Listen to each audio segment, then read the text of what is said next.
Good morning and welcome to Varthamanam. ഇന്നത്തെ പ്രധാനപ്പെട്ട പത്രവാർത്തകൾ. ഇന്നലെ സൗദിയിലെ നിതാഖത്തിനെ സംബന്ധിച്ച വാർത്തയാണ് മാതൃഭൂമി ലീഡ് വാർത്തയാക്കി നമുക്ക് തന്നത്. 10,000-ഓളം ഇന്ത്യക്കാർ സൗദിയിൽ പട്ടിണി കിടക്കുന്ന വാർത്തയാണ് ഇന്നലെ മാതൃഭൂമി തരുന്നത്. സത്യത്തിൽ ആ വാർത്ത കേരളത്തെ സംബന്ധിച്ചും മൊത്തത്തിൽ ഇന്ത്യയെ സംബന്ധിച്ചും ആശങ്കാകുലമായ ഒരു വാർത്ത തന്നെയാണ്. അവർക്ക് ഭക്ഷണം എത്തിക്കുന്നു എന്ന വാർത്തയായിരുന്നു ഇന്നലെ തന്നത് എങ്കിൽ സൗദിയിൽ നിന്ന് മാറി ഇന്ന് മാതൃഭൂമി ഒമാനിലെ ഏകദേശം സമാനമായ അവസ്ഥയാണ് നമ്മോട് പറയുന്നത്. സൗദി അറേബ്യയിൽ എന്ന മാതിരി തന്നെ ഒമാനിലും സാമ്പത്തിക മാന്ദ്യം വന്നിരിക്കുന്നു. ആ സാമ്പത്തിക മാന്ദ്യം പിടികൂടുന്നത് പ്രവാസികളായ തൊഴിലാളികളെയാണ് താനും. സൗദി അറേബ്യ മാതിരി തന്നെ ഒമാനിലും തൊഴിലില്ലായ്മ വന്നിരിക്കുന്നു. അതിൻ്റെ ഭാഗമായി പിരിച്ചുവിടൽ വന്നിരിക്കുന്നു. പിരിച്ചുവിടൽ ആരംഭിച്ചിരിക്കുന്നു. പിരിച്ചു വിടുന്നത് നഴ്സുമാരെയാണ് എന്ന് ഒക്കെയുള്ള വാർത്തയാണ് മാതൃഭൂമി തരുന്നത്. ഇന്നലെ സൗദി അറേബ്യയിൽ നിന്ന് ആരംഭിച്ച ആ വാർത്താ പ്രവാഹം ഇന്ന് ഒമാനിലെ അവസ്ഥയിലേക്ക് എത്തി നിൽക്കുമ്പോൾ ലീഡ് വാർത്തയിലൂടെ ആ സാഹചര്യവും മാതൃഭൂമി വിശദീകരിക്കുമ്പോൾ നാളെ നമുക്ക് കുവൈത്തിനെ കുറിച്ചുള്ള വാർത്ത പ്രതീക്ഷിക്കാം.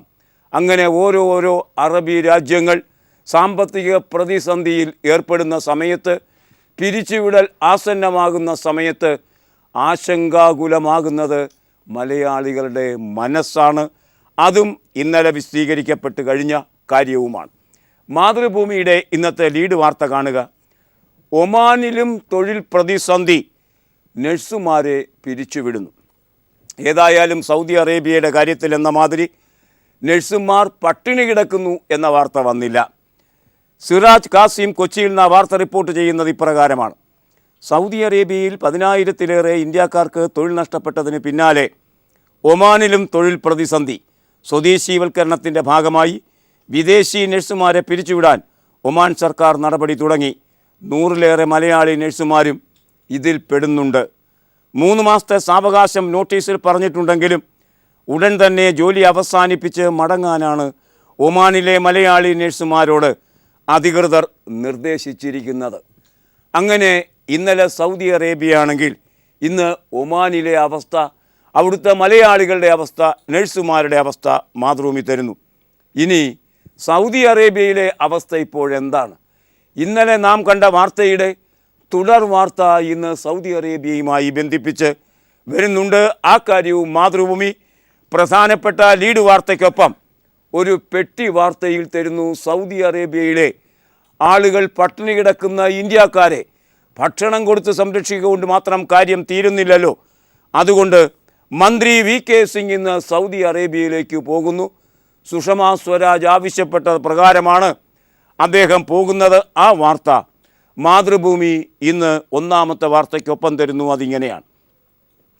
സൗദി അറേബ്യയിൽ തൊഴിൽ നഷ്ടപ്പെട്ട് ദുരിതത്തിൽ കഴിയുന്ന ഇന്ത്യക്കാരെ ഒഴിപ്പിക്കുന്നതിനും നടപടികൾ ഏകോപിപ്പിക്കുന്നതിനുമായി വിദേശകാര്യ സഹമന്ത്രി VK സിംഗ് ചൊവ്വാഴ്ച സൗദിയിലെത്തും. പാർലമെൻറ്റിൻ്റെ ഇരുസഭകളിലും നടത്തിയ പ്രസ്താവനയിൽ വിദേശകാര്യമന്ത്രി സുഷമ സ്വരാജാണ് ഇക്കാര്യം അറിയിച്ചത്.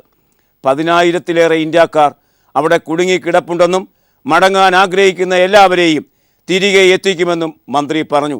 ഇന്ത്യൻ തൊഴിലാളികൾക്ക് എക്സിറ്റ് വിസ, പുറത്തേക്ക് വരാനുള്ള വിസ പെട്ടെന്ന് നൽകുന്നതിൻ്റെ ഭാഗമായാണ് VK സിംഗ് സഹമന്ത്രി അവിടെ എത്തുന്നത് എന്നാണ് വാർത്ത. 25-30 വർഷങ്ങളായി ജോലി ചെയ്തുകൊണ്ടിരിക്കുന്ന മലയാളികളായ ആളുകൾ സൗദി അറേബ്യയിലുണ്ട്. അവർക്ക് ലഭിക്കേണ്ട, ഈ പിരിച്ചുവിടുമ്പോൾ ലഭിക്കേണ്ട ആനുകൂല്യങ്ങളുണ്ടല്ലോ, ഒറ്റയടിക്ക് ലഭിക്കുന്ന ആ ആനുകൂല്യങ്ങൾ വൻ തുകയാണ്. അതൊന്നും നൽകാനുള്ള അവസ്ഥ ഇപ്പോൾ എത്രത്തോളം സൗദി അറേബ്യയ്ക്കുണ്ട് എന്ന സംശയമുണ്ട്. എങ്കിൽ പോലും അതുമായി ബന്ധിപ്പിച്ച കാര്യങ്ങൾ സംസാരിക്കാനും ഒരളവോളം അതൊക്കെ കൊടുക്കാമെന്ന് സൗദി സർക്കാർ സമ്മതിച്ചിരിക്കുന്ന അവസ്ഥയിൽ അതൊക്കെ വാങ്ങിക്കൊടുത്ത് എക്സിറ്റ് വിസ നൽകി മലയാളികളടക്കമുള്ള ഇന്ത്യക്കാരെ തിരിച്ചു കൊണ്ടുവരാനുള്ള സൗകര്യങ്ങൾ ഒരുക്കുന്നതിൻ്റെ ഭാഗം കൂടിയാണ് VK സിംഗിൻ്റെ ഇന്നത്തെ സന്ദർശനം. ആ അർത്ഥത്തിൽ മലയാളി തൊഴിലാളികളടക്കമുള്ള 10,000-ഓളം വരുന്ന ആളുകളെ വൻതോതിൽ കുടിയൊഴിപ്പിക്കുക, ഇവാക്യുവേഷൻ തന്നെയാണ്. അത് നടക്കാൻ പോകുന്നു സൗദി അറേബ്യയിൽ നിന്ന്. അതുകൊണ്ട് വൻ തൊഴിലവസരം ഇവിടെ സൃഷ്ടിക്കപ്പെടുന്നില്ല എങ്കിൽ അത് പുതിയ പ്രതിസന്ധിയായി ഇന്ത്യയ്ക്കും പ്രത്യേകിച്ച് കേരളത്തിനും മാറിത്തീരുകയും ചെയ്യും. ആ പിരിച്ചുവിടൽ വാർത്തകളുടെ രണ്ടാം ഭാഗം ഇന്ന് മാതൃഭൂമി ഉചിത ഭംഗിയോടെ ഇന്നും ലീഡ് വാർത്തയാക്കി തന്നെ നമുക്ക് തന്നിരിക്കുന്നു. ഇന്ന് പത്രങ്ങൾ തരുന്ന വളരെ പ്രധാനപ്പെട്ട ഒരു വാർത്ത ഗുജറാത്ത് മുഖ്യമന്ത്രിയുടെ രാജിയാണ്. മുഖ്യമന്ത്രിമാർ രാജിവെക്കുന്നത് പുതിയ കാര്യമൊന്നുമല്ല. ഇപ്പോഴാകട്ടെ മുഖ്യമന്ത്രിമാർ രാജിവെക്കാൻ പ്രേരിപ്പിക്കപ്പെടുന്ന അവസ്ഥ വരെ ഇന്ത്യയിൽ നിൽക്കുന്നുണ്ട്. പല മുഖ്യമന്ത്രിമാരും ഇപ്പോൾ അധികാരത്തിൽ തുടരുന്നത് സർക്കാരിൻ്റെ സഹായം കൊണ്ടല്ല, മറിച്ച് കോടതികളുടെ സഹായം കൊണ്ടാണ് എന്നും നമുക്കറിയാം. ദില്ലിയിലെ മുഖ്യമന്ത്രി കേജ്രിവാൾ പറയുന്നത് ഇന്ത്യൻ പ്രധാനമന്ത്രി നരേന്ദ്രമോദി ഒരുപക്ഷെ അദ്ദേഹത്തെ കൊല്ലാനായി ഉത്തരവ് പുറപ്പെടുവിച്ചാൽ അതിൽ അത്ഭുതത്തിന് അവകാശമില്ല എന്നാണ്. ആ അർത്ഥത്തിലാണ് പ്രധാനമന്ത്രിയും മുഖ്യമന്ത്രിയും തമ്മിലുള്ള ബന്ധം ദില്ലിയിൽ നിലനിൽക്കുന്നത്. ദില്ലിയിൽ 12ഓളം MLA-മാരെ ചെറിയ ചെറിയ കാരണങ്ങൾ പറഞ്ഞിപ്പോൾ അറസ്റ്റ് ചെയ്ത് കഴിഞ്ഞിരിക്കുന്നു. എല്ലാവരും ആം ആദ്മി പാർട്ടി MLA-മാരാണ്. തെരഞ്ഞെടുപ്പിൽ നിന്ന് ജയിക്കാൻ കഴിയില്ല എന്ന അവസ്ഥ BJPക്കുണ്ട്. ആവർത്തിച്ച് BJP അത് തെളിയിച്ചു. അങ്ങാടിയിൽ തോറ്റതിന് അമ്മയുടെ നേരെ എന്ന നിലയ്ക്ക് ജയിക്കാൻ കഴിയുന്നില്ല. അതുകൊണ്ട് ജയിച്ചവരെ തടവിൽ പിടിച്ചു കളയാം എന്നൊക്കെ വിചാരിക്കുന്ന അവസ്ഥയിലേക്കോ ആ അർത്ഥത്തിലുള്ള അവസ്ഥാന്തരത്തിലേക്കോ മാറിയിരിക്കുന്നു മോദിയുടെ സമീപനം. അത് കണ്ട് സഹിക്കാൻ കഴിയാതെയാണ് ഒരുപക്ഷെ ഈ മനുഷ്യൻ തന്നെ എന്നെ വധിക്കാൻ ഉത്തരവ് പുറപ്പെടുവിച്ച് കളയും എന്ന നിലയ്ക്ക് വിലപിക്കേണ്ടി വരുന്നത് കേജ്രിവാളിന്. ഇനി ധാരാളം കൊട്ടിഘോഷിക്കപ്പെട്ട ഒരു നാടായിരുന്നല്ലോ മോദിയുടെ ഗുജറാത്ത്. അവിടെ എന്താണ് നടക്കുന്നത്? ദേശാഭിമാനിയുടെ ലീഡ് വാർത്ത കാണുക. ആനന്ദിബെൻ രാജിവെച്ചു. ഗുജറാത്തിൻ്റെ മുഖ്യമന്ത്രിയാണ്. രാജിവെക്കുന്നു എന്നത് വലിയ കാര്യമൊന്നുമല്ല. പക്ഷേ ആനന്ദിബെൻ രാജിവെക്കുന്നത് വലിയ കാര്യമാണ്. കാരണം രാജി ഒരു ഗതികേടിൽ നിന്നാണ് ആരംഭിക്കുന്നത്. അല്ലാതെ അവിടെ അട്ടിമറി നടന്നില്ല, ആരും രാജി ആവശ്യപ്പെട്ടില്ല. സ്വമേധയാ അവർ രാജിവെക്കുന്നു എന്ന് പറയുന്നു. 2014 മോദി ദില്ലിയിലേക്ക് തൻ്റെ ആരൂഢം മാറ്റിയപ്പോൾ ആ വന്ന ഒഴിവിലേക്ക് അവരോധിക്കപ്പെട്ട വന്ധ്യവയോധികയായ നേതാവാണ് ആനന്ദിബെൻ. അന്ന് അവർക്ക് 73 വയസ്സ്. 16 ആയപ്പോൾ 75 വയസ്സ്. തനിക്ക് 75 വയസ്സായി, അതുകൊണ്ട് വിരമിക്കുന്നു എന്നാണ് പറയുന്നത്. എങ്കിൽ 73-നും 75-നും ഇടയ്ക്ക് വലിയ ദൂരമൊന്നുമില്ല. അപ്പോൾ അതല്ല അനാരോഗ്യമോ പ്രായമോ ഒന്നുമല്ല കാര്യം, മറിച്ച് അടുത്ത വർഷം ഗുജറാത്തിൽ തെരഞ്ഞെടുപ്പ് വരികയാണ്. ഈ സ്ത്രീയെ ഇരുത്തിക്കൊണ്ട് തെരഞ്ഞെടുപ്പ് നടത്തിയാൽ പണ്ടേ ഗർഭിണി ദുർബല പിന്നെ ഗർഭിണിയും എന്ന അവസ്ഥ BJPക്ക് വന്നു ചേരും എന്നറിയാവുന്നതുകൊണ്ട് മുഖ്യമന്ത്രിയെ മാറ്റി ഒരു മാറ്റിക്കളിക്ക് തയ്യാറാവുകയാണ് ഗുജറാത്തിലെ BJP എന്ന് വ്യക്തം. അതുകൊണ്ടാണ് രാജി വരുന്നത്. രാജിവെച്ചുകൊണ്ട് പുതിയ ഒരാൾക്ക് വഴിമാറിക്കൊണ്ട് ഏതെങ്കിലും മാറ്റത്തിന് അവിടെ സാധ്യതയുണ്ടോ എന്ന് ദില്ലിയിലിരുന്ന് സാക്ഷാൽ നരേന്ദ്രമോദിയും അമിത്ഷായും രണ്ടുപേരും ആലോചിച്ചതിൻ്റെ ഒരു ബഹിർസ്ഫുരണം മാത്രമാണ് ഈ വന്ധ്യവയോധികയായ സ്ത്രീയുടെ രാജി എന്നെല്ലാവർക്കും അറിയാം. ആനന്ദിബെൻ്റെ രാജിയെ സംബന്ധിച്ച ദേശാഭിമാനി വാർത്ത നമുക്കിങ്ങനെ വായിക്കാം. ഗുജറാത്തിൽ അടുത്ത വർഷം നിയമസഭാ തെരഞ്ഞെടുപ്പ് നടക്കാനിരിക്കെ മുഖ്യമന്ത്രി ആനന്ദിബെൻ പട്ടേൽ രാജിവെച്ചു. ദളിത് ന്യൂനപക്ഷ വേട്ടയ്ക്കെതിരെ ജനരോഷം ആളിപ്പറന്ന സാഹചര്യത്തിലാണ് രാജി. BJPയുടെ വോട്ട് ബാങ്കായ പട്ടേൽ സമുദായക്കാരുടെ പിന്തുണ നഷ്ടമായതും BJPയുടെ തർക്കങ്ങളും പൊടുന്നനെയുള്ള രാജിക്ക് കാരണമായി. എന്നാൽ പ്രായക്കൂടുതൽ കൊണ്ടാണ് രാജിയെന്നാണ് ആനന്ദിബെന്നിൻ്റെ വിശദീകരണം. രാജിക്കത്ത് ഗവർണർ ഓം പ്രകാശ് കോലിക്ക് കൈമാറി രാജിക്ക് അനുമതി തേടി സംസ്ഥാന അധ്യക്ഷൻ മുഖേന ദേശീയ പ്രസിഡന്റ് അമിത്ഷായ്ക്കും കത്ത് നൽകി. നരേന്ദ്രമോദി പ്രധാനമന്ത്രിയായതോടെ 2014 മെയ് 22-നാണ് ആനന്ദിബെൻ പട്ടേൽ ചുമതലയേറ്റത്. ഒരുപക്ഷെ ജനങ്ങൾക്കിടയിലുള്ള ജാതീയമായ മതപരമായ വിഭാഗീയതയൊക്കെ മുതലെടുത്ത് അങ്ങനെ ജയിക്കാൻ കഴിയുന്ന പാർട്ടിയാണ്, തെളിയിച്ചിട്ടുള്ള പാർട്ടിയാണ് BJP. അതാണ് അടവ് അമിത്ഷായുടെയും നരേന്ദ്രമോദിയുടെയും എന്നെല്ലാവർക്കും അറിയാം. ഇവിടെ ഇതാ അങ്ങനെ ഭിന്നിപ്പിച്ച് ഭരിച്ച് സാധാരണ ആൾക്കാർ തന്നെ ഭിന്നിപ്പിന് വിധേയമായി. അവിടെ നമുക്കറിയാം പട്ടേലുകൾ അവർക്ക് റിസർവേഷന് വേണ്ടി സമരം ചെയ്ത് ഗുജറാത്ത് സർക്കാരിനെതിരായി. അതുമാത്രമല്ല അവിടെ ദളിതർ ഗുജറാത്ത് സർക്കാരിനെതിരായി. ഇങ്ങനെ ഓരോ വിഭാഗത്തെയും ഭിന്നിപ്പിച്ച് ഭരിച്ചുകൊണ്ടിരുന്ന പ്രധാനമന്ത്രി നരേന്ദ്രമോദിക്ക് അതേ നാണയത്തിൽ തന്നെ ഗുജറാത്ത് തിരിച്ചടി നൽകുന്നു. അതുകൊണ്ട് തന്നെ കാൽ കീഴിലെ മണ്ണ് ഒലിച്ചു പോകുന്നു എന്ന് മനസ്സിലാക്കിയ കേന്ദ്ര നേതൃത്വം ആനന്ദിബെന്നിനോട് പ്രിയപ്പെട്ട ആനന്ദിബെൻ രാജിവെച്ച് ഞങ്ങളെ സഹായിക്കുക എന്നാവശ്യപ്പെട്ടതിൻ്റെ ഭാഗമായാണ് ട്വിറ്ററിൽ അവർ രാജി പ്രഖ്യാപിച്ചിരിക്കുന്നത് എന്നത് വളരെ പരസ്യമായ ഒരു രഹസ്യം മാത്രമാണ് എന്ന കാര്യവും നാം ഓർക്കുന്നത് നന്നായിരിക്കും. കേരളത്തിൽ പുതിയ ആക്ടിംഗ് ചീഫ് ജസ്റ്റിസ് വന്നു. അതുവഴി മാധ്യമക്കാരും വക്കീൽമാരും തമ്മിലുള്ള തർക്കം പരിഹരിക്കപ്പെടുമോ?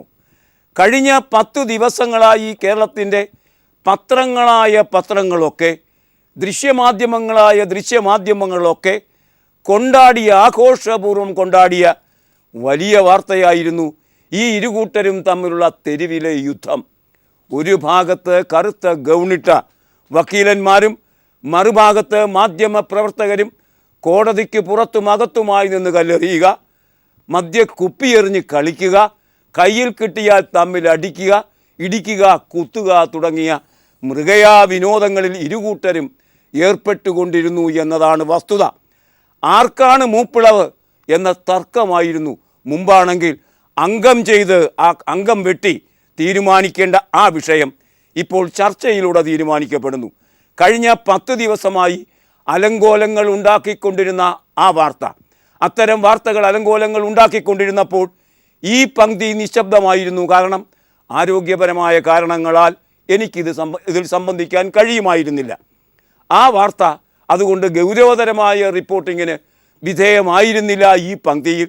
എന്നാൽ ഇപ്പോഴിതാ ഇന്ന് കാണുന്ന വാർത്ത വിശ്വസിക്കാമെങ്കിൽ, കാരണം ഈ കൂട്ടരാണ് അതിൽ ഇടപെടുന്നതെന്ന് ഓർത്തുകൊള്ളണം, വിശ്വസിക്കാമെങ്കിൽ അത് പരിഹാരത്തിലേക്ക് നീങ്ങിയിരിക്കുന്നു. പുതിയ ആക്ടിംഗ് ചീഫ് ജസ്റ്റിസ് തൻ്റെ വാക്കു പാലിക്കുന്നു. അദ്ദേഹം കാര്യങ്ങൾ പരിശോധിച്ചു, അത് പരിഹാരത്തിലേക്ക് എത്തുന്നു.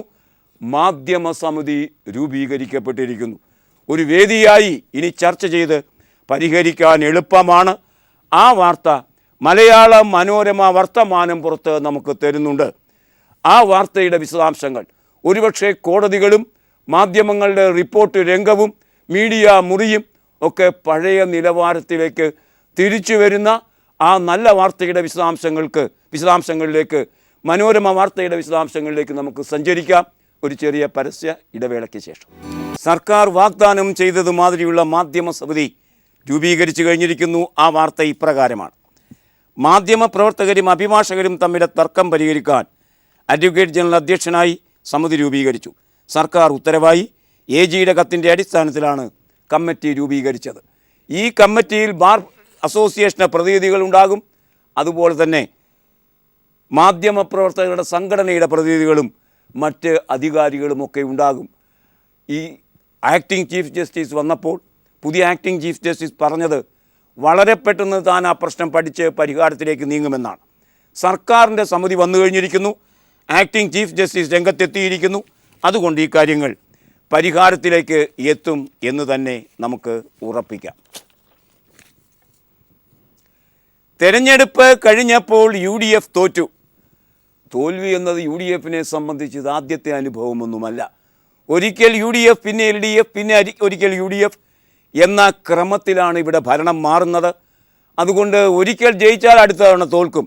അപ്രതീക്ഷിതമായിരുന്നില്ല തോൽവി ഇതാദ്യവുമല്ല. അതുകൊണ്ട് അതിൽ പുതുമയുമില്ല. എന്നാൽ ഇത്തവണ തോൽവിക്ക് പിറകെ UDF ശിഥിലമാകുന്ന ഒരു ചിത്രമാണ് നമുക്ക് കാണാൻ കഴിയുന്നത്. അത് പുതിയ കാര്യമാണ്. UDFന് ഒപ്പം നിന്ന് തോൽവി ഏറ്റെടുത്ത RSP ഉണ്ടല്ലോ, RSP പുനഃചിന്തനത്തിന് തയ്യാറാകുന്നു. അങ്ങനെ RSP പിണങ്ങി നിൽക്കുന്നു. JDU മൊത്തം തോറ്റമ്പിയ പാർട്ടി, അവരും പുനഃചിന്തനത്തിന് തയ്യാറാകുന്നു. ഇരുകൂട്ടർക്കും ഇപ്പോൾ UDFുമായി സ്പഷ്ടമായ അകൽച്ചയാണിപ്പോൾ ഉള്ളത്. ഇപ്പോഴിതാ മൂന്നാമത് മാണിയടക്കം 6 MLA-മാരുള്ള കേരള കോൺഗ്രസ് എന്തിനൊക്കെയോ തയ്യാറെടുക്കുകയാണ്. കളിയായിരിക്കുമെന്ന് വിചാരിച്ചു, എല്ലാവരും തള്ളിക്കളഞ്ഞു. പക്ഷേ കളി കാര്യമാവുകയാണ്. മാണി സാർ പുതിയ ബാന്ധവങ്ങളിലേക്ക് നീങ്ങുന്നു. ആ അവസ്ഥ വാർത്തയാക്കിയിരിക്കുന്നു മലയാള മനോരമ. അതിൻ്റെ ലീഡ് പ്രദേശത്ത് തന്നെ മനോരമയുടെ ലീഡ് വാർത്ത UDF-ൻ്റെ ഉലച്ചിലിനെ സംബന്ധിച്ച വാർത്തയാണ്. കാണുക, ഹൈക്കമാൻഡ് ഇടപെടുന്നു. പിണങ്ങി തന്നെ മാണി ഇണങ്ങാൻ തയ്യാറല്ല എന്നു മാത്രമല്ല, പ്രതിപക്ഷ നേതാവ് ഫോണിൽ വിളിച്ചപ്പോൾ ഉണ്ടെങ്കിൽ തിരിച്ചു വിളിച്ചുകൊള്ളാം എന്നാണ് മാണി പറഞ്ഞതായാണ് വാർത്ത. മാറി ത്രയങ്ങളുണ്ടല്ലോ. UDF-നെ തോറ്റ് തൊപ്പിയിടിച്ച മൂവർ സംഘം VM സുധീരൻ, ഉമ്മൻചാണ്ടി, രമേശ് ചെന്നിത്തല, അവർ തന്നെയാണ് ഇപ്പോഴും ഇതിനെയൊക്കെ നയിച്ചുകൊണ്ടിരിക്കുന്ന വിരുദ്ധന്മാർ എന്ന് നമുക്കറിയാം. ഏതായാലും 3 പേരെയും ദില്ലിക്ക് വിളിച്ചിരിക്കുകയാണ് ഹൈക്കമാൻഡ്. എന്താണ് നിങ്ങളവിടെ ചെയ്തുകൊണ്ടിരിക്കുന്നത്? കോൺഗ്രസ് നന്നാകുന്നില്ല, പോട്ടെ. കേരള കോൺഗ്രസും മൂന്നാമത് കേരള കോൺഗ്രസ് RSPക്കും JDU-വിനും പിന്നാലെ കേരള കോൺഗ്രസും പുറത്തേക്ക് പോകാൻ തയ്യാറെടുക്കുന്ന അവസ്ഥ സംജാതമായിരിക്കുന്ന സമയത്ത് ഹൈക്കമാൻഡ് അവരെ വിളിച്ചിരിക്കുന്നു. അതാണ് വാർത്തയുടെ ഒരു ഭാഗം. മാണി പിണങ്ങി തന്നെയാണ്, കളി കാര്യമായിരിക്കുന്നു. UDF-നെ സംബന്ധിച്ച് വാർത്തയുടെ വിശദാംശങ്ങൾ സ്വന്തം ലേഖകൻ തരുന്നത് ഇങ്ങനെ. കോൺഗ്രസ് നേതാക്കൾ ദില്ലിക്ക്. കേരള കോൺഗ്രസ് രമേശിൻ്റെ ഫോൺ എടുത്തില്ല. കോൺഗ്രസിലും UDF-ലും പ്രതിസന്ധി മുറുകിയതോടെ പരിഹാരം തേടി ഹൈക്കമാൻഡ്. ഇതിനായി മുൻ മുഖ്യമന്ത്രി ഉമ്മൻചാണ്ടി, പ്രതിപക്ഷ നേതാവ് Ramesh Chennithala, KPCC president VM Sudheeran എന്നിവരോട് വ്യാഴാഴ്ച ദില്ലിയിലെത്താൻ കോൺഗ്രസ് ഉപാധ്യക്ഷൻ രാഹുൽ ഗാന്ധി ആവശ്യപ്പെട്ടു. കോൺഗ്രസിലെ ആഭ്യന്തര പ്രശ്നങ്ങൾ UDF-നെയും ബാധിക്കുന്നു എന്നുകൂടി കണ്ടാണ് നടപടി.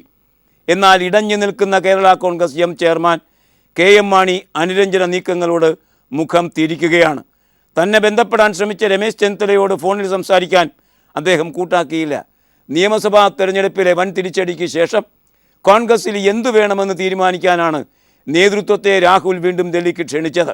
സംഘടനാ കാര്യങ്ങൾക്കൊപ്പം മാണിയുമായി ബന്ധപ്പെട്ട പ്രശ്നവും അവലോകനം ചെയ്യുമെന്നും സുധീരൻ അറിയിച്ചു. അനുരഞ്ജനത്തിന് ഉമ്മൻചാണ്ടിയെ ചുമതലപ്പെടുത്തിയിട്ടുണ്ട്. ആശങ്കപ്പെടേണ്ട സാഹചര്യമില്ലെന്നും മാണി UDF-ൻ്റെ അവിഭാജ്യ ഘടകമാണെന്നും സുധീരൻ ആവർത്തിച്ചു. ഇങ്ങനെയൊക്കെ പറഞ്ഞുകൊണ്ടിരിക്കാൻ കൊള്ളാം. പക്ഷേ മാണി ചരൽക്കുന്ന് ക്യാമ്പിലേക്ക് സഞ്ചരിക്കുന്നത് തികഞ്ഞ ചില ധാരണകൾ ഉള്ളിൽ സൂക്ഷിച്ചുകൊണ്ടാണ്. അതേ സംബന്ധിച്ച് കേൾക്കുന്ന പിന്നാമ്പുറ കഥകളുണ്ട്. മാണി എന്ന UDF-ൻ്റെ ഏറ്റവും ഉന്നതനായ, ഏറ്റവും മുതിർന്ന നേതാവ്, എന്നൊന്നും പറയാനാകില്ല, പ്രത്യേകിച്ച് കേസിലൊക്കെ കുടുങ്ങിയതിന് ശേഷം. പക്ഷേ തലമുതിർന്ന നേതാവ്, പ്രായം കൊണ്ടാണെങ്കിൽ പോലും തലമുതിർന്ന നേതാവാണ്, ഏറ്റവും അധികം പരിചയമുള്ള നേതാവാണ്. അദ്ദേഹത്തോട് UDF നന്നായാണോ പെരുമാറിയത്? PC ജോർജ് ആ പിന്നണി കഥകൾ പുറത്തേക്ക് വിളിച്ചു പറഞ്ഞു കഴിഞ്ഞിരിക്കുന്നു. ഒരു ഘട്ടത്തിൽ ഇടതുപക്ഷത്തിൻ്റെ സഹായത്തോടെ മുഖ്യമന്ത്രിയാകണം എന്ന തൻ്റെ ഒരു അഭിലാഷമുണ്ട്. അതുമാത്രമാണ് ഇനി അവശേഷിക്കുന്നത്, മുഖ്യമന്ത്രിയാകുക എന്ന പദം. അതിന് എന്തായാലും മാണി സാറിനെ തേടി വരാൻ പോകുന്നില്ല. അന്ന് മാണി സാർ ഒരു പ്രലോഭനത്തിന് വശകമായി മുഖ്യമന്ത്രിയാകാൻ ഇറങ്ങിത്തിരിക്കുകയുണ്ടായി. അതേ സംബന്ധിച്ച പ്രാഥമിക ചർച്ചകളൊക്കെ കഴിഞ്ഞു. ഒരു രാത്രിക്ക് ശേഷം അടുത്ത ദിനം നിർണായകമായ തീരുമാനമെടുക്കാനായി പിരിയുമ്പോൾ അന്ന് രാത്രി കാര്യങ്ങൾ മാറ്റിമറിച്ചു. ജോസ് മാണി അച്ഛൻ്റെ കഴുത്തിന് കിളിപ്പിട്ടുകൊണ്ട് UDF-ൽ നിൽക്കാനും തനിക്ക് മന്ത്രിയാകാനുള്ള സാഹചര്യം ഒരുക്കാനും ആ നിലയ്ക്ക് കാര്യങ്ങൾ അലസിപ്പോയ കാര്യം PC ജോർജ് ഇപ്പോൾ പുറത്തേക്ക് പറഞ്ഞിരിക്കുന്നു. എന്നാൽ ഇപ്പോഴിതാ വീണ്ടും പുതിയ പ്രലോഭനം വെച്ച് നീട്ടുന്നു കുമ്മനം രാജശേഖരൻ. മാണിക്കൊപ്പം, മാണിയുടെ മുന്നിൽ മകനാണ് ഇത്തവണ ഈ പ്രലോഭനങ്ങൾക്ക് വശകമാകാൻ പോകുന്നത്. ഏതായാലും ഇതൊക്കെ പിന്നണി കഥകളാണ്. ഏകദേശം അതൊക്കെ സംഭവിക്കാൻ ഇടയുണ്ട്. ചരൽക്കുന്ന് ക്യാമ്പിന് തൊട്ട് അടുത്ത ദിവസം 7-ാം തീയതി തന്നെ പ്രഖ്യാപനം വരും. പ്രത്യേക ഗ്രൂപ്പായി അസംബ്ലിയിൽ ഇരിക്കാൻ പോകുന്നു. അങ്ങനെ അവിടെയുമില്ല ഇവിടെയുമില്ല എന്ന നിലയ്ക്ക് കുറച്ചുനാൾ നിന്ന് ശേഷം എവിടേക്കെങ്കിലും ചേക്കേറുന്ന ഒരവസ്ഥ സൃഷ്ടിക്കാനാണ് മാണി എന്ന കുശാഗ്രബുദ്ധിയായ ഏറ്റവും മുതിർന്ന രാഷ്ട്രീയ പ്രവർത്തകൻ മനസ്സിൽ കണക്ക് കൂട്ടിയിരിക്കുന്നത്. എന്നാണ് വാർത്തകൾ നമ്മോട് സംസാരിക്കുന്നത്. ആ വാർത്തയാണ് മലയാള മനോരമ UDFൻ്റെ ഒരുപക്ഷെ അത്രത്തോളം UDFകാർക്ക് ഇഷ്ടപ്പെടാൻ ഇടയില്ലാത്ത വാർത്ത ലീഡ് വാർത്തയാക്കിയിരിക്കുന്നത്. കഴിഞ്ഞ ദിവസം മനോരമയുടെ ലീഡ് വാർത്ത ഈ പങ്ക്തിയിൽ സൂചിപ്പിച്ചത് മാതിരി ഗീതാ ഗോപിനാഥിനെ കുറിച്ചുള്ള വാർത്തയായിരുന്നു. ഇന്ന് അതൊക്കെ മാറി നല്ല വാർത്തകളിലേക്ക് മനോരമ സഞ്ചരിക്കുന്നു. അതുകൊണ്ടും തീർന്നില്ല, സൗദി അറേബ്യയുടെ കാര്യം 1-ാം പേജിൽ മനോരമ ഇന്ന് തന്നിരിക്കുകയും ചെയ്തിട്ടുണ്ട്. വാർത്തകളിലേക്ക് മനോരമ തിരിച്ചു വരുന്നത് നല്ല കാര്യം തന്നെ. അതാണ് ഇന്ന് കണ്ട മറ്റൊരു പ്രത്യേകത. 1981 തോന്നുന്നു ഒരു ചെറിയ പ്രസംഗം നടത്തിയതിൻ്റെ പേരിൽ അന്ന് മന്ത്രിയായിരുന്ന ബാലകൃഷ്ണപിള്ളയ്ക്ക് മന്ത്രിസ്ഥാനം തെറിക്കുകയുണ്ടായി. അന്ന് അദ്ദേഹം പഞ്ചാബ് മോഡൽ പ്രസംഗമാണ് നടത്തിയത്. ഖാലിസ്ഥാൻ ശക്തമായി നിൽക്കുന്ന കാലം, ഭിന്ദ്രൻവാല അതിശക്തനായി നിൽക്കുന്ന കാലം. ആ കാലത്ത് ഖാലിസ്ഥാൻ വാദം പോലെ പഞ്ചാബിനെ പോലെ കാര്യങ്ങൾ ചോദിക്കാൻ ശ്രമിച്ചാൽ കേരളത്തിനും കാര്യങ്ങൾ ലഭിക്കും എന്ന നിലയ്ക്ക് അദ്ദേഹം പാതി ആത്മഗത സ്വഭാവത്തോടു കൂടിയ ഒരു പരാമർശം നടത്തുകയും അത് വലിയ വിഷയമായി തീരുകയും അങ്ങനെ അദ്ദേഹത്തിന് മന്ത്രിസ്ഥാനം രാജിവെക്കേണ്ടി വരികയും ചെയ്യുന്ന ഒരവസ്ഥ വന്നു. ഇത്രയും ആമുഖമായി പറയേണ്ടി വരുന്നത് മന്ത്രി ബാലകൃഷ്ണപിള്ള തൻ്റെ സ്വന്തം വാക്കുകളുടെ ഒരു പ്രവാഹത്തിൽപ്പെട്ട് ഒലിച്ചു പോകാൻ തുടങ്ങുന്നുവോ കേരള രാഷ്ട്രീയത്തിൽ നിന്ന്? ഏതായാലും ബാലകൃഷ്ണപിള്ളയുടെ വായിൽ നിന്ന് വീണ വാക്ക് കൈവിട്ടുപോയ ആയുധം പോലെ അദ്ദേഹത്തിനെതിരെ തന്നെ തിരിഞ്ഞിരിക്കുന്നുവോ മംഗളം പത്രം? അതങ്ങനെയാണ് സ്ഥിരീകരിക്കുന്നത്. അതിൻ്റെ ലീഡ് വാർത്തയിലൂടെ പിള്ളയ്ക്കെതിരെ അന്വേഷണം വരാൻ പോകുന്നുവെന്ന് മംഗളം പറയുന്നു. നമുക്ക് ആ വാർത്തയുടെ കൗതുകകരമായ ഉള്ളടക്കങ്ങളിലേക്ക് സഞ്ചരിക്കാം മറ്റൊരു ചെറിയ പരസ്യ ഇടവേളയ്ക്ക് ശേഷം. മംഗളം വാർത്ത ഇങ്ങനെയാണ്: പിള്ളയ്ക്കെതിരെ അന്വേഷണം, വിവാദ പ്രസംഗം വളച്ചൊടിച്ചത് എന്ന് പിള്ള. പ്രസംഗത്തിൻ്റെ ശബ്ദരേഖയുടെ പൂർണ്ണരൂപം പുറത്ത്. പ്രതിഷേധവുമായി സംഘടനകൾ. പിള്ളയുടെ കോലം കത്തിക്കുകയും ചെയ്തു. ന്യൂനപക്ഷങ്ങൾക്കെതിരായ Kerala Congress B chairman R Balakrishna Pillai നടത്തിയ വിവാദ പ്രസംഗത്തെക്കുറിച്ച് പോലീസ് അന്വേഷണം ആരംഭിച്ചു. മുസ്ലിം ഐക്യവേദിയും യൂത്ത് കോൺഗ്രസും കൊല്ലം റൂറൽ SP അജിത ബീഗത്തിന് നൽകിയ പരാതിയുടെ അടിസ്ഥാനത്തിലാണ് അന്വേഷണം. പുനലൂർ DYSP A ഷാനവാസിനാണ് അന്വേഷണ ചുമതല നൽകപ്പെട്ടിരിക്കുന്നത് എന്നും ഈ വാർത്ത പറയുന്നു. പത്രങ്ങളൊക്കെ ചാനൽ തുടങ്ങുന്നൊരു കാലമാണ്. മംഗളത്തിൽ ഇന്ന് മറ്റൊരു വാർത്ത കൂടിയുണ്ട്. മംഗളത്തിൻ്റെ ആഭിമുഖ്യത്തിലുള്ള മംഗളം TV അതിൻ്റെ ട്രയൽ റൺ ഇന്ന് ആരംഭിച്ചിരിക്കുന്നു എന്നാണ് ആ വാർത്ത. ശശികല പുഷ്പ AIADMKയുടെ രാജ്യസഭാ അംഗമാണ്. നന്നേ ചെറുപ്പം, 40 വയസ്സേ ഉള്ളൂ. ഇനി 4 വർഷം കൂടി രാജ്യസഭാ അംഗമായി ഇരിക്കാനുള്ള അവസ്ഥയുണ്ട്. ആ സമയത്താണ് ഇന്നലെ നാടകീയമായ രംഗങ്ങൾ അവർ രാജ്യസഭയിൽ അവതരിപ്പിച്ചത്. ആ വാർത്ത മംഗളം എന്ന പത്രം ഉൾപേജിൽ തരുന്നു. അമ്മയെ കൈവിട്ട് ശശികല രാജ്യസഭയിൽ പൊട്ടിക്കരച്ചിൽ, ജയലളിത തന്നെ അടിച്ചു എന്നാക്ഷേപം. വാർത്തയുടെ വിശദാംശങ്ങൾ ജിനേഷ് പുനത്ത് തരുന്നത് ഇങ്ങനെ: ഇന്നലെ രാജ്യസഭ ചേർന്ന ഉടൻ അതീവ നാടകീയമായാണ് AIADMK MP ശശികല പുഷ്പ വിലാപങ്ങളുമായി നടത്തളത്തിലേക്ക് ഇറങ്ങിയത്. കണ്ണീരൊഴുക്കിയാണ് തൻ്റെ നേതാവ് തന്നെ തല്ലിയ കാര്യം ശശികല സഭയിൽ പറഞ്ഞത്. തൻ്റെ നേതാവ് തന്നെ അടിച്ചെന്നും രാജിവെക്കാൻ നിർബന്ധിക്കുകയാണെന്നും അവർ പറഞ്ഞു. ജീവിക്കാൻ നിവൃത്തിയില്ലാത്തതുകൊണ്ട് ജീവന് സംരക്ഷ നൽകണം എന്നവർ ആവശ്യപ്പെട്ടു. അത്തരം സംരക്ഷ നൽകാം എന്ന് മന്ത്രി പറയുകയും ചെയ്തു.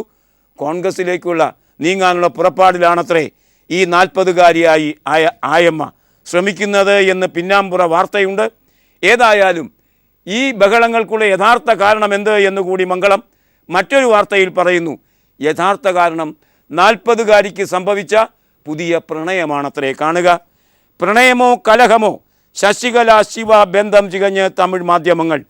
രാജ്യസഭാ MP P ശശികല പുഷ്പയുടെ രാജിക്ക് പിന്നിൽ പ്രണയമോ? ശശികലയും തിരിച്ച് ശിവ MP-യും ചേർന്നുള്ള ചിത്രങ്ങളാണ് തമിഴ് മാധ്യമങ്ങൾ ആഘോഷിക്കുന്നത്. സാമൂഹ്യ മാധ്യമങ്ങളിലൂടെ പുറത്തു വന്ന ചിത്രങ്ങളാണ് വിവാദമാക്കിയത്. ഇരുവരും ഒന്നിച്ചിരിക്കുന്ന ചിത്രവും മംഗളം ഇന്ന് നമുക്ക് തരുന്നുണ്ട്. UP-യിലെ മുൻ മുഖ്യമന്ത്രിമാർക്ക് ദില്ലിയിൽ വസതി നൽകുക ഒരു രീതിയായിരുന്നു. അതിനിയില്ല, അത് നിർത്തണമെന്ന് സുപ്രീം കോടതി ആവശ്യപ്പെട്ടിരിക്കുന്നു. 2 മാസത്തെ നോട്ടീസ് മുൻ മുഖ്യമന്ത്രിമാർക്ക് നൽകുകയും ചെയ്തിരിക്കുന്നു. മുൻ മുഖ്യമന്ത്രിമാർക്ക് സർക്കാർ വസതി നൽകരുത് സുപ്രീം കോടതി. മുൻ മുഖ്യമന്ത്രിമാർക്ക് സർക്കാർ ബംഗ്ലാവ് അനുവദിക്കേണ്ട എന്ന് സുപ്രീം കോടതി വിധിച്ചിരിക്കുന്നു. 2004 ഇതേ സംബന്ധിച്ചൊരു കേസ് വന്നത്.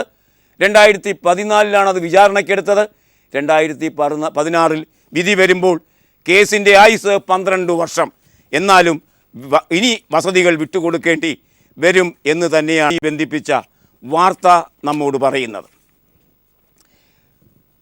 മലയാളികളെ IS-ൽ ചേർത്ത് അവരെ അപ്രത്യക്ഷരാക്കുന്ന കേസ് വന്നിട്ടുണ്ടല്ലോ.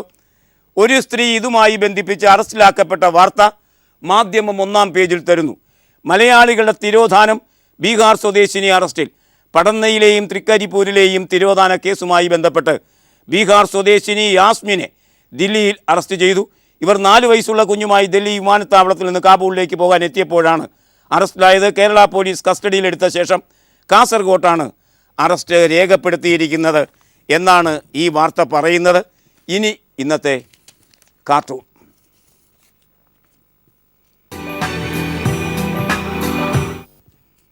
UP-യിലെ തെരഞ്ഞെടുപ്പാണ് വരുന്നത്.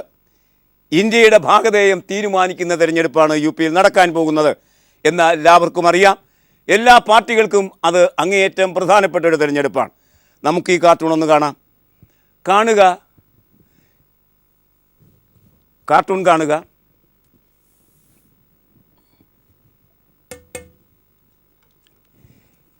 കാർട്ടൂൺ കാണുക. UP-യിലെ തെരഞ്ഞെടുപ്പിലേക്ക് സഞ്ചരിക്കുകയാണ് എല്ലാ പാർട്ടികളും. മായാവതി ആനപ്പുറത്ത്, സ്വന്തം ചിഹ്നമായ ആനപ്പുറത്ത്. അഖിലേഷ് സൈക്കിൾ ചിഹ്നത്തിലെ അമിത്ഷാ കാളവണ്ടിയിൽ യാത്ര ചെയ്യുന്നു. പാവം കോൺഗ്രസിൻ്റെ രാഹുൽ പയ്യൻ തീരെ പുറകിൽ കൈപ്പത്തി ചിഹ്നം തലകുത്തി പിടിച്ച് സഞ്ചരിക്കുന്ന കാർട്ടൂൺ സുരേന്ദർ ഹിന്ദുവിൽ തരുന്നു. ഇനി ഇന്നത്തെ ചിത്രം. ഇന്ന് കർക്കിടക വാവാണ്. മൺമറഞ്ഞ പിതൃക്കൾക്ക് ബലിദിനം ആയിരിക്കുന്ന കർക്കിടക വാവ്. ഈ ചിത്രം കാണുക. കർക്കിടക ബലിക്ക് ഒരുങ്ങുന്ന ശംഖുമുഖം കടപ്പുറം ദൃശ്യം സിറ്റി കൗമുദി അതിമനോഹരമായൊരു ചിത്രത്തിലൂടെ നമുക്കിന്ന് തന്നിരിക്കുന്നു. ഈ ചിത്രത്തോടെ ഇന്നത്തെ വർത്തമാനം സമാപിക്കുകയാണ്. Nice day, good by.